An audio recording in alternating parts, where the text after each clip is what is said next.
दोस्तों, आपका स्वागत है हमारे चैनल में हिंदी कहानियों के संदूक में मोटिवेशनल स्टोरीज के लिए। और आज की हमारी कहानी है, उसका शीर्षक है दर्जी की सीख। दर्जी की सीख। रविवार का दिन था और स्कूल में छुट्टी थी, इसलिए एक दर्जी का बेटा अपने पापा की दुकान पर चला जाता है। वहां जाकर वो अपने पापा को ध्यान से काम करते हुए देखने लगता है। उस लड़के ने देखा कि उसके पापा कैंची से कपड़े को काटते हैं और फिर उस कैंची को अपने पैर से दबाकर रख देते हैं।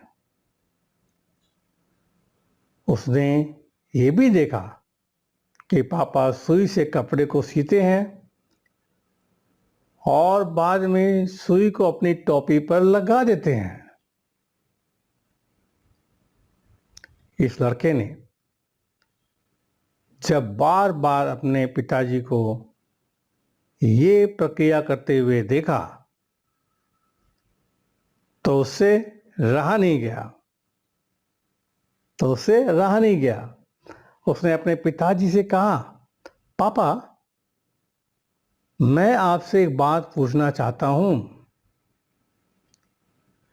पिताजी ने उससे कहा, बेटा बोलो, तुम मुझसे क्या पूछना चाहते हो? उसने कहा कि मैं बड़ी देर से आपको देख रहा हूं। आप जब भी कैंची से कपड़ा काटते हैं तब कैंची को अपने पैर के नीचे दबा देते हैं, और जब भी आप सुई से कपड़े को सिलते हैं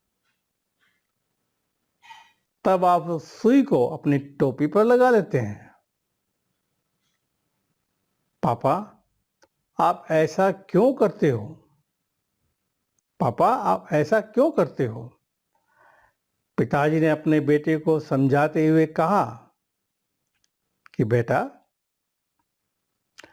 कैंची हमेशा काटने का काम करती है, जबकि सुई जोड़ने का काम करती है। हमेशा काटने वालों की जगह जोड़ने वालों की जगह से नीची होती है। इसी कारण से मैं कैंची को पैर के नीचे रखता हूं और सुई को अपनी टोपी पर लगाता हूं। इस कहानी को पढ़ने के बाद और सुनने के बाद आप जरूर अपने आप को ये सवाल पूछना, क्या मैं अपनी जिंदगी में एक कैंची का काम कर रहा हूं या फिर एक सुई का?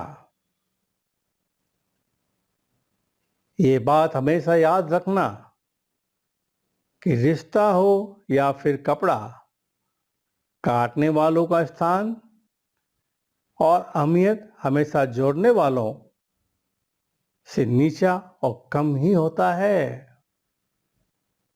जोड़ने वाले का स्थान हमेशा ऊंचा ही होता है। जोड़ने वाले का स्थान हमेशा ऊंचा ही होता है।